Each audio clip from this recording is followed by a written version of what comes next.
Welcome to the Great Detectives of Old Time Radio from Boise, Idaho. This is your host, Adam Graham. If you have a comment, email it to me, box13@greatdetectives.net. Follow us on Twitter at Radio Detectives and become one of our friends on Facebook, facebook.com/Radio Detectives.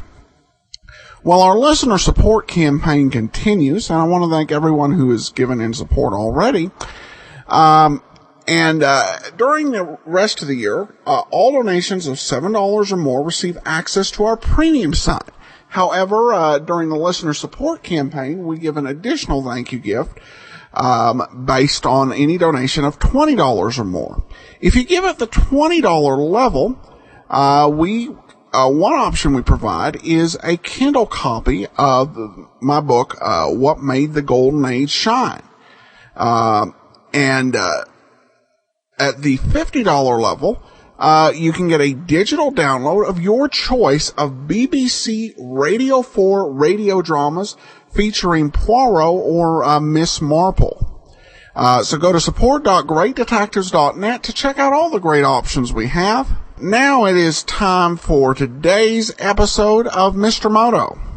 There was a lost episode between last week's show and this week's. And be sure to listen after the show, as we'll announce our Tuesday programs, which will include the introduction of some new shows, as well as saying hello again to some old friends. But here now is, from October 13th, 1951, The Strange Elopement of Professor Sloan. This is Mr. Moto, Mr. I.A. Moto.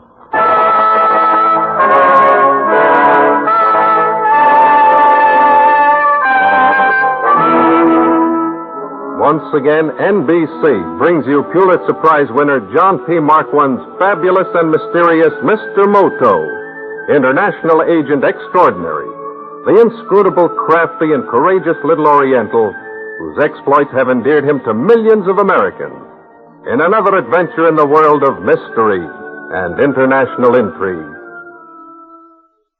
Tonight's story concerns the strange elopement of Professor Sloan and stars Mr. Moto, Mr. I.A. Moto.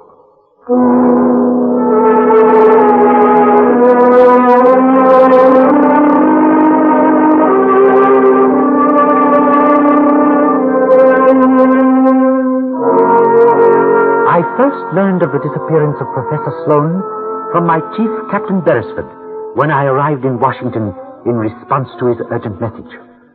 Well, here are the facts, Moto. He checked out of his laboratory at the Ellington Project last Friday evening, shortly after 6 o'clock. Yes? He picked up his car in the parking lot, drove away toward town. The attendant says he stopped at the corner where his assistant, Miss Martin, was waiting for a bus, offered her a lift. She entered the car and they drove off together. And neither one of them has been seen since. Professor Sloan was one of the scientists working on the H-bomb, was he not, Captain? Professor Sloan is one of the top experts on the wave mechanics of the hydrogen atom. And his assistant? She's a former student of the professor's. And, well, there has been gossip about him and Miss Martin for some time. You see, Sloan's wife is an invalid. I see. However, Mr. Sloan insists that there was nothing between him and his assistant. It doesn't seem likely that she would have tolerated Helen Martin in her home if there had been. Miss Martin resided with the Sloans? Yes, she occupied a room in their house. I take it there is considerable difference in age between the professor and Miss Martin. He is 55, she is 24. Still, May and November, it sometimes happens. Yes, the professor's car. Was that never located? Very much so. It was illegally parked on a street in Charleston. Ah. Our men went over it with a fine-tooth comb, but no clues. I have the complete dossier on the case here. I suggest you read it on the train on your way down there, and then destroy it. Yes, sir. We want no publicity as yet. After all, the professor may just have Well, eloped with this girl. Quite so, Captain. But I cannot help thinking it would be a very, very strange elopement indeed.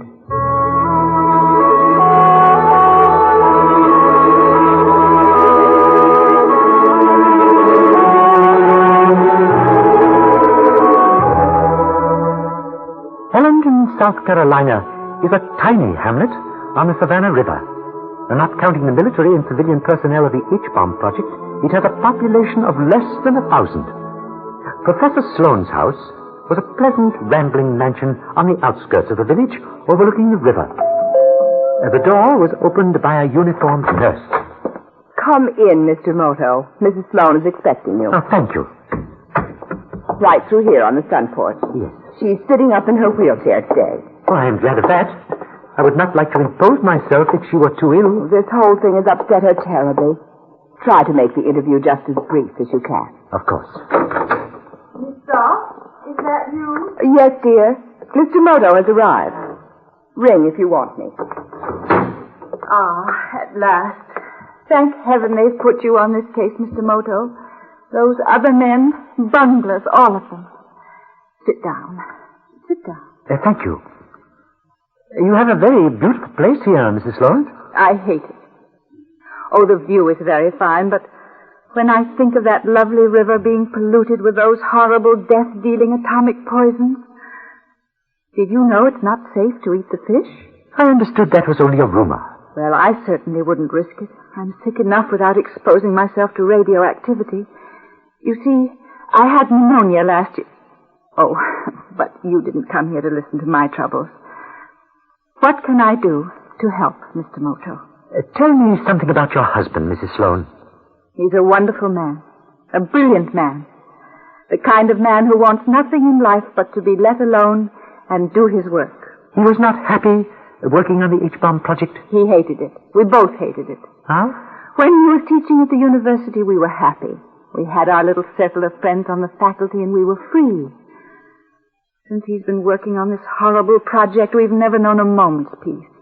Hounded, spied upon, not knowing whom to trust, afraid to speak for fear our words might be misinterpreted. You do not seem to be afraid to speak your mind to me, Mrs. Sloan. No, Mr. Moto. Because I feel sure that as an Oriental you cannot help feeling a revulsion against the thing that maimed so many innocent people in Japan.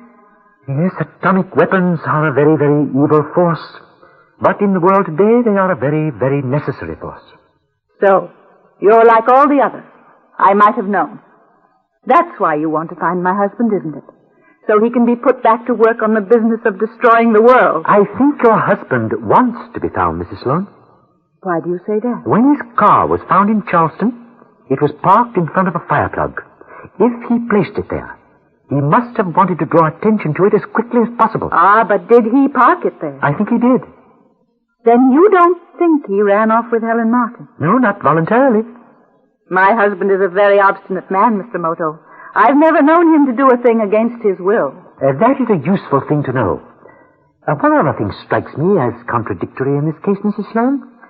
If Helen lived in this house, why was she waiting for a bus when the professor drove out of the parking lot? Did she not usually ride home with him? Not always.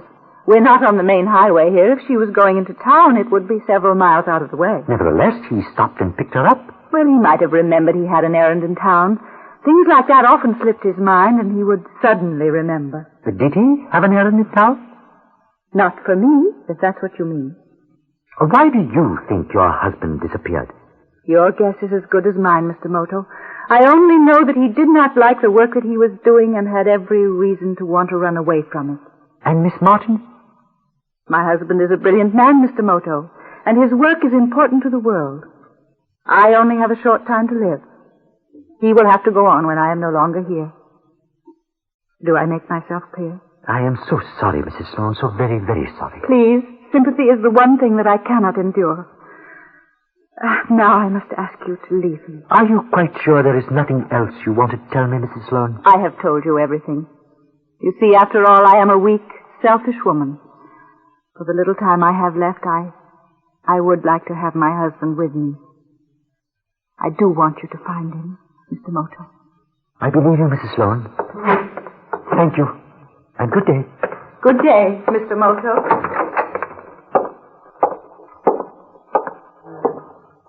Well, you did keep it short. Thanks, Mr. Moto.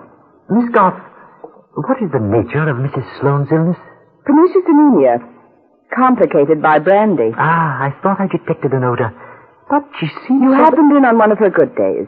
She's a complete, hopeless alcoholic. I noticed an X-ray machine in the room. No, it's not cancer. The professor uses that for his hobby. Hobby? He collects diamonds. I think they use X-rays to detect flaws or something. Very curious hobby for a professor. Oh, they're not valuable diamonds, just the industrial type. What is your opinion about the professor's disappearance? I don't know. I think he may be suffering from amnesia. Why do you think that, Miss Goff? Well, he'd been forgetful lately, more so than usual. Huh? Several times I woke in the night and heard the X-ray machine humming. Did Mrs. Sloan mention it? No. He'd gone to bed and forgotten to turn it off. When I mentioned it to him, he'd fly into a rage, deny he'd left it on. That wasn't like him. He knew he was absent-minded and used to joke about it. How do you account for Miss Martin's disappearance? Understand, I'm not making any accusations, Mr. Moto. Of course. But Helen Martin spent a year in Moscow right after the war as an exchange student. Are you suggesting that she may have become indoctrinated while she was there? I know it. She was terribly against the professor working on the H-bomb project. So was his wife. So she tells me was the professor himself. Not in the same way. Helen was very bitter about what she called a lack of free exchange of ideas between Russian scientists and ours. What I'm driving at is this, Mr. Moto. If the professor did have an attack of amnesia, Helen might have taken advantage of it to get him away from the project and heaven knows what else. Mr. Moto, I'm worried about him. Terribly worried.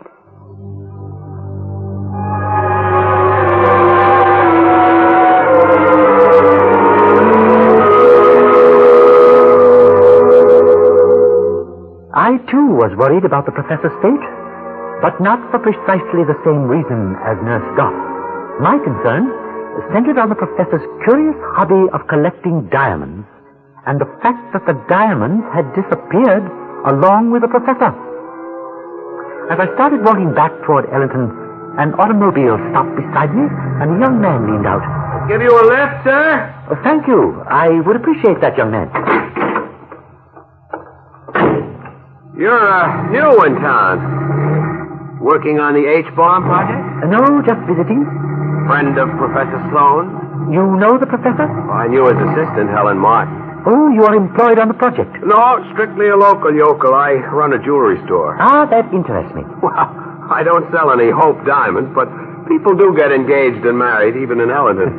By the way, my name is Hal Lloyd, named after the comedian of the same name. I am Mr. Moto. Mr. I.A. Moto. I thought so. May I ask why? Well, when the professor disappeared, I figured they'd put you on the case. How well did you know Miss Martin? She was wearing an engagement ring I gave her. You seem very confident that the professor's absence is the case of disappearance. Well, everyone in town knows it. And even if they didn't, I'd have known something was wrong when Helen left without saying anything to me. You see, she had a dinner date with me that night. She never showed up for it. Since you're in the jewelry business, did Professor Sloan ever discuss his collection of diamonds with you? You mean those chips he was using for his experiments? Well, I lent those to him.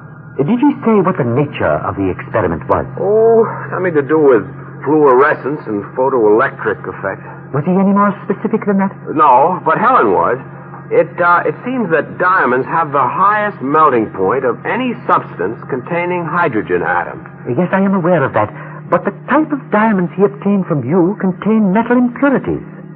If he hoped to obtain accurate results, he should have used the purest diamonds available. Maybe the government didn't want to go to the expense. I'm inclined to doubt that. Well, Professor Sloan wasn't too well thought of by his colleagues on the project.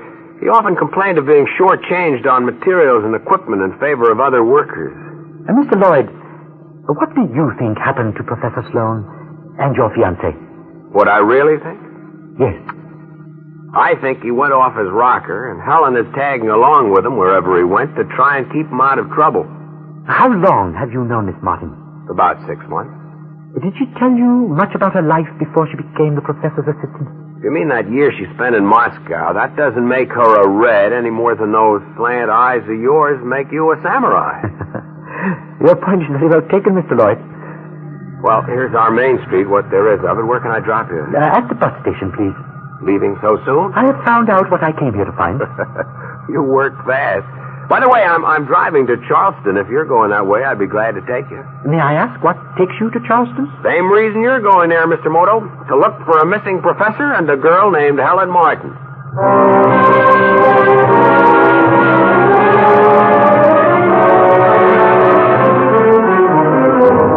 If Mr. Lloyd was a trustworthy person, there was no reason not to travel in his company. If he was not, it was best to have him where I could keep my eye on him. I did, however, part company with him for an hour after we reached Charleston. What I learned about Mr. Lloyd during that hour was very, very interesting indeed. In the 6 months he had known Helen Martin, he had mortgaged or sold everything he owned and borrowed on collateral and on his signature for amounts of cash totaling nearly $750,000. He had used the money to buy diamonds. Not the kind of diamonds usually sold in engagement rings, but defective, so-called yellow diamonds. When I emerged from the telegraph office with this information, Mr. Lloyd was sitting in his car in front of it. Mr. Moto, I've been looking all over for you. You do not seem to have had much difficulty in finding me, Mr. Lloyd. I thought you'd probably be sending some wires to check up on me. You are very, very astute, Mr. Lloyd. Wait till I tell you. I think I've got a lead. Ah, so you have checked on the fishing boats, have you? Right. A man and a girl, supposedly father and daughter, chartered a boat last Saturday morning. They went ashore at Cat Cay, and while the skipper was having a drink, they chartered another boat and sailed off from there. I would like to talk with that skipper, Mr. Lloyd. What's the matter, Mr. Moto? Don't you trust me? Frankly, I do not.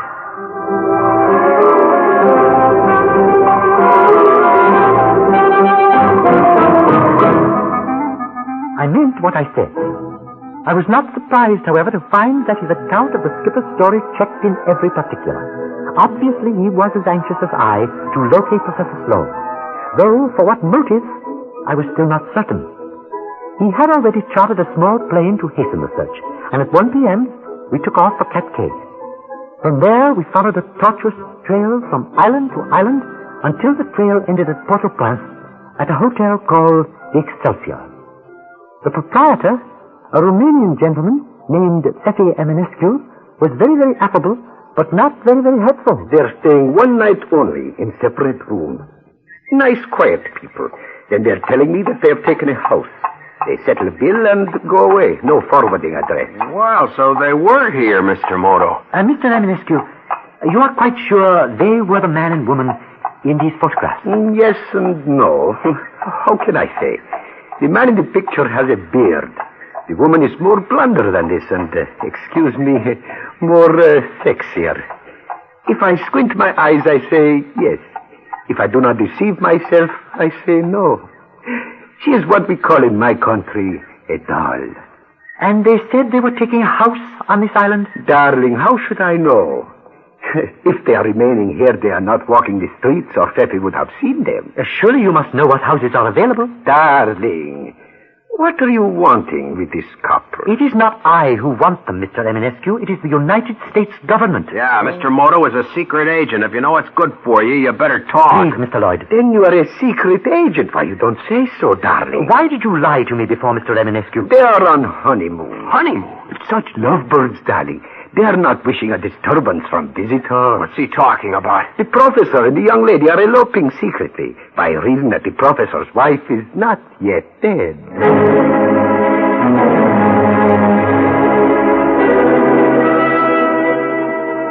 I was reluctant to believe it, but when we arrived at the seaside cottage to which Fefe had directed us, we were admitted by a bronzed, vigorous-looking middle-aged man whose appearance had altered so radically that even Mr. Lloyd did not at first recognize him. Well, Lloyd, I can't honestly say I'm glad you found us, but since you have, I hope there won't be any ill feeling. Where's Helen? In the patio. Come along. She'll certainly be surprised to see you. Helen, dear, we have visitors. Why did you have to come here? Now, don't be ungracious, my dear. Helen, this gentleman is, I'm afraid I've forgotten the name, sir. Moto. Mr. I.A. Moto. Thaddeus. Yes, my dear, he's a federal agent. But no matter, we have nothing to conceal from him. I am so very, very happy to hear that, Professor Sloan. In that case, you will surely oblige me by telling me the whole story. Well, I'm pretty inarticulate when it comes to this sort of thing. Helen, perhaps you'd better... Oh, it's quite simple, Mr. Moto. Thaddeus and I have been in love with each other for a long time. But because of Mrs. Sloan's illness, and there were other reasons, too. Please be specific, Miss Martin. Well, I imagine you know how it is with faculty members of a small college. Even a breath of scandal... Yes, I am quite aware of that. Well, Mrs. Sloan had been told she didn't have much longer to live and had made it quite clear that her only concern was for the professor's future happiness. Since we wouldn't be hurting anyone, there didn't seem to be any reason... Didn't you realize that the professor's unexplained disappearance from a secret government project of the first importance was dangerous both to you and to the security of your country? But, Mr. Moto, Stand up, please. All of you. Clasp your hands behind your necks and do not make any unnecessary movements. I did not expect you quite so soon, Mr. Eminescu. Why do you think Fefe gave you the address, darling, huh? It is a small island. You would have found them anyway. But this way, I have you all together. I warn you, one false move and I will shoot to kill. That goes even for you, Professor. Who are you? What do you want of us? We only want you, Professor. The others we will have to bury at sea. Oh, it's a joke. It's all some kind of a crazy joke. Isn't it, Mr. Moto? Yes. Not a very funny joke, but a joke, Miss Martin. You will see how Fefe jokes, Mr. Moto. You won't get away with this. Darling, do not waste any more time. The car is waiting in front of the house, and our ship sails with the tide. Ship? Where are you taking us? To Bucharest, darling. It is a filthy city, but we are most kind to scientists. A private villa all to yourselves, with indoor plumbing. Now, please to come forward, one at a time, and walk out of this door. And do not forget, darlings, once out the door, there is not one but 4 guns on you. The gentlemen in the car are well armed. You first, Professor. Mr. Moto... You had better do as he says, Professor. Very well. Now, Mr. Moto.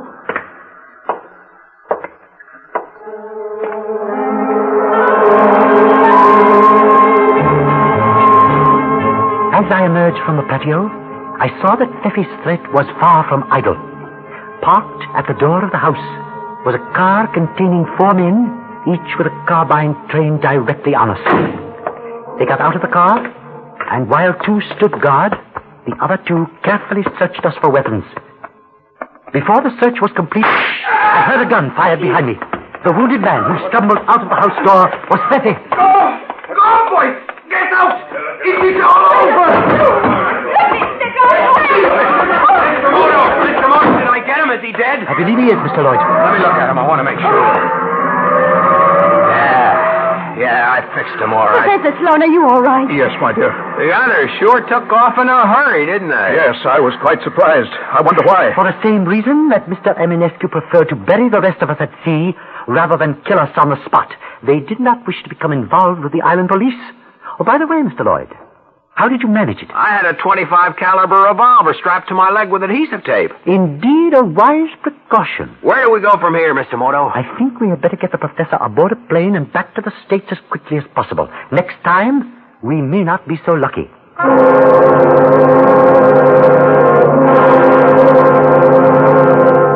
With the assistance of the local government, we obtained a special plane in a matter of minutes. And in less than 3 hours, we were back in Ellendon, South Carolina. When we arrived at the professor's house, both Mrs. Sloan and the nurse had retired for the night. The professor, too, was looking as though he needed some rest. I do not think we should disturb my wife. She has probably been given a sedative, and heaven knows she needs all the sleep she can get. Mr. Moto, I don't know how we can ever thank you. On the contrary, you have Mr. Lloyd to thank for everything. And may I compliment you on your quick thinking, Mr. Lloyd. Coming from you, that's a real compliment, Mr. Moto. However, I should like to know what you abstracted from Feffy's pocket when you leaned over him in your anxiety to make sure he was dead. Okay, you caught me. Here they are. Hal. Honest, Helen, I wouldn't have known he had the diamonds if one of them hadn't rolled out of his pocket when he fell. I would like to believe you, Mr. Lloyd, if only to clear Professor Sloan. But I don't understand. These diamonds, I was using them experimentally. How did that fellow get hold of them? We'd better tell him everything, Hal. I guess you're right. You see, Mr. Moto, the professor was experimenting with the diamonds in order to study the behavior of hydrocarbons at very high temperatures. And when Mr. Lloyd learned that a side effect of the atomic radiation was to turn cheap yellow diamonds into high-quality blue diamonds, he was very, very interested. How did you know that? I know that radium will destroy the impurities in diamonds. When I learned that you had invested heavily in yellow diamonds, Mr. Lloyd, I suspected that you might have learned another method of making expensive diamonds out of cheap ones through Miss Martin's knowledge of the professor's experiments with diamonds under atomic radiation. Helen had nothing to do with all this, Mr. Moto. You've got to believe that. I do not know what to believe, Mr. Lloyd. Okay. If that's the way you feel about it, try to prove that those diamonds are the ones I bought. Just try it.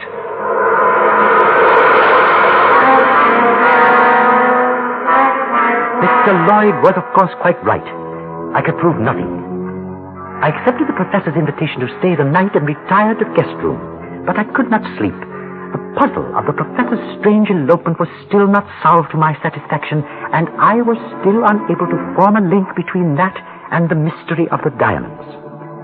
As I lay awake struggling with the problem, I became aware of a curious humming noise rising through the floor from the room directly beneath me. I put on a robe and tiptoed down the stairs.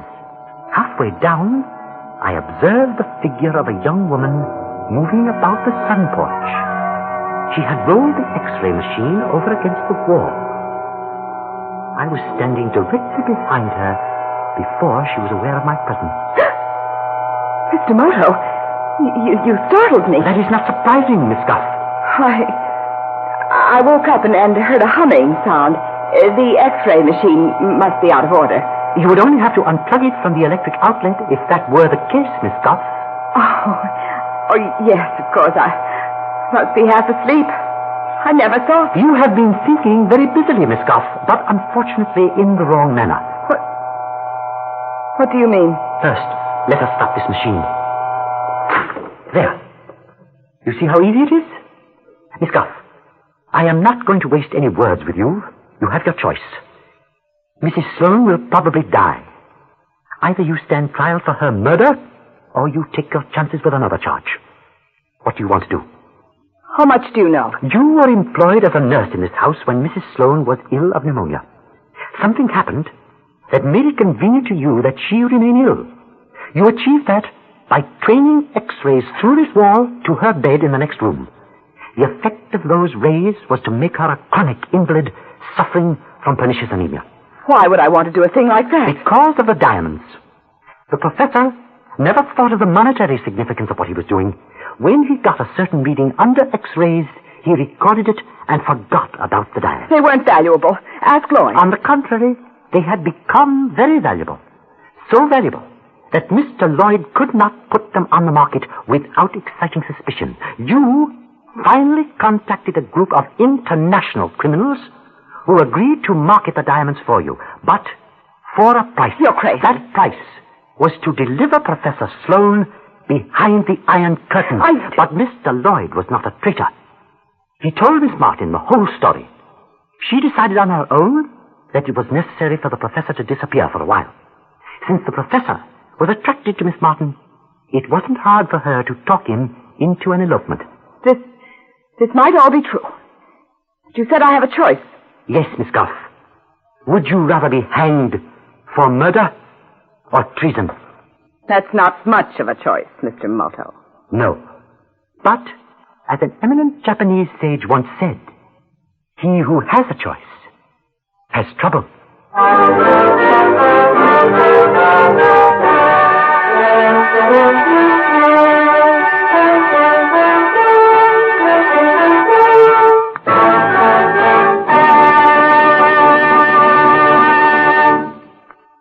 You have just heard the world's greatest secret agent, Mr. I.A. Moto, in the strange elopement of Professor Sloan. James Monks is starred as Mr. Moto. The script was written by Robert Tolman and directed by Arthur Hanna. Mr. Moto is produced by Doris Quinlan for Carol Irwin. Members of the cast were Julie Stevens, Florida Freebus, Mason Adams, Bill Smith, Frank Silvera, and Jean Gillespie. The music was transcribed, and this is Ray Barrett speaking.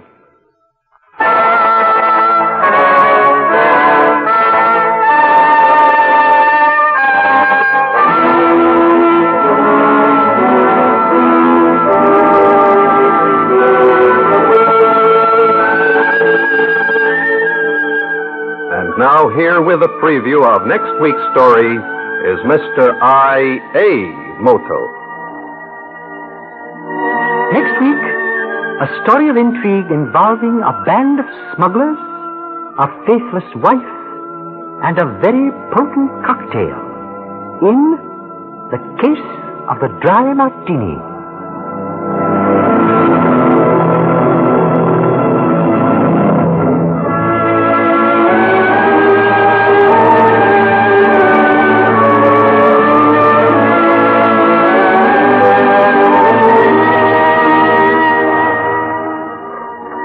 And now, may the serenity of an October evening bring sleep to your waiting eyes, and bear you away upon a fragrance of night-blooming jasmine in the tranquility of a summer garden, reflected in the still pool of untroubled dreams. Good night.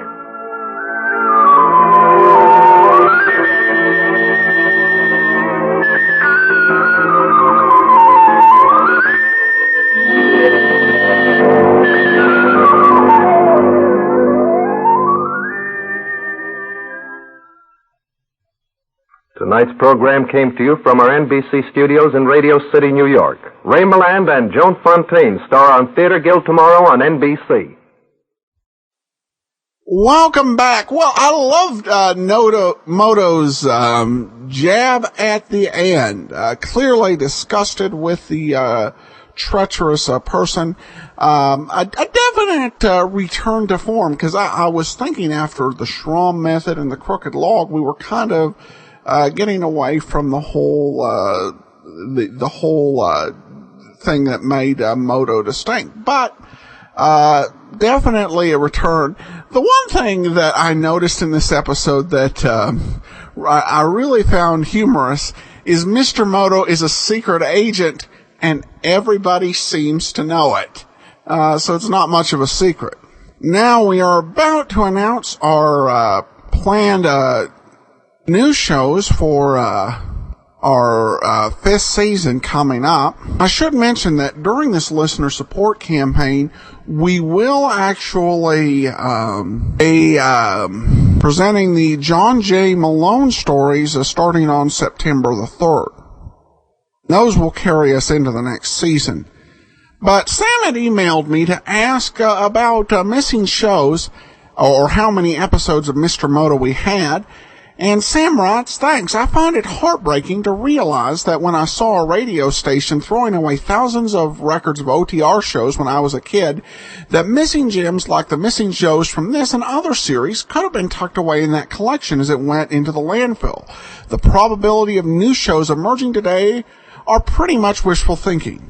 I subscribe to many old-time radio podcasts and find yours to be the most informative. You clearly take time with the project and enjoy what you are doing. I'm heartened to see you making new media projects and generating revenue with them. Well, thanks so much, Sam. Well, I do want to say that there are some shows that are emerging. Lost episodes, and those will actually be included in our program as when we get into the announcements. But I definitely feel that it is it is a sad situation that there are so many episodes that have been lost. And so few of them are really cared for by producers. What we have today is the result, really, of grassroots fans' efforts to preserve these programs. And there are some that I think that are in collections, but we will get on to that in a moment. All right, we have some additional listener comments, but I do want to just go ahead and list off the programs we will be bringing you next year. Now, as I mentioned, we'll be playing the Mr. Malone series for the first part it'll basically start this season and go into next season. Then the series that we will run will include Mr. Chameleon, The Casebook of Gregory Hood, The Man from Homicide, and Homicide O'Kane. And then I'm going to do something I have not done the entire series yet, and we're going to repeat a series. This will be followed by Pat Novak for Hire. Now, the reason I'm repeating Pat Novak for Hire, now, there are two reasons I do this. On one hand, I've had a lot of listener requests to repeat. That's not the main reason. The big reason, though, is I've always been fascinated by how the original listeners of Dragnet, that Pat Novak for Hire and Dragnet actually overlapped. There were a number of weeks where you would have Jack Webb playing Pat Novak, who was constantly battling with corrupt and incompetent police force. And then also in the same week you could hear Jack Webb playing Joe Friday and I find that just such a interesting juxtaposition. So we're going to have that juxtaposition of Dragnet and Pat Novak for Hire for 4 weeks. And then Pat Novak for Hire will be followed by Johnny Dollar, The Lost Episodes. The situation is that we've come across some episodes of yours truly, Johnny Dollar, that were not available when we played some of the previous dollars. Now, usually, if it were the same actors, I would just go ahead and play the shows. However, in this case, these were actors prior to Bob Bailey. I don't want to wait till after we finish the Bailey shows, which will be 4 years away. So we're going to do these programs. We have 3 episodes where we just have never played them before. Plus we'll have 1 episode which we only had as a rehearsal, but we'll be able to bring you the network version, which will be a much nicer one. So for 4 weeks, we'll have Johnny Dollar, The Lost Episodes. And we're also waiting till after we finish the 3 days a week with the Johnny Dollar serials, because that would be too much of a good thing. Then we'll have Easy Money, which is one of my favorite series. And then the very last week of the season will begin Crime and Peter Chambers. Well, a very solid lineup. I hope you'll be listening. All right, some listener questions about other series. Rebecca asked, do you ever get any Perry Mason shows? The answer is no. Perry Mason shows during the golden age of radio were serialized in soap opera fashion. And basically, there's no complete case story arc available. So we'll not be able to do Perry Mason. And Robert asked, can you not get the Shadow shows? The answer to that one is also negative. Most of the Shadow wouldn't fit into the overall theme of the great detectives of old-time radio. Really more horror and adventure.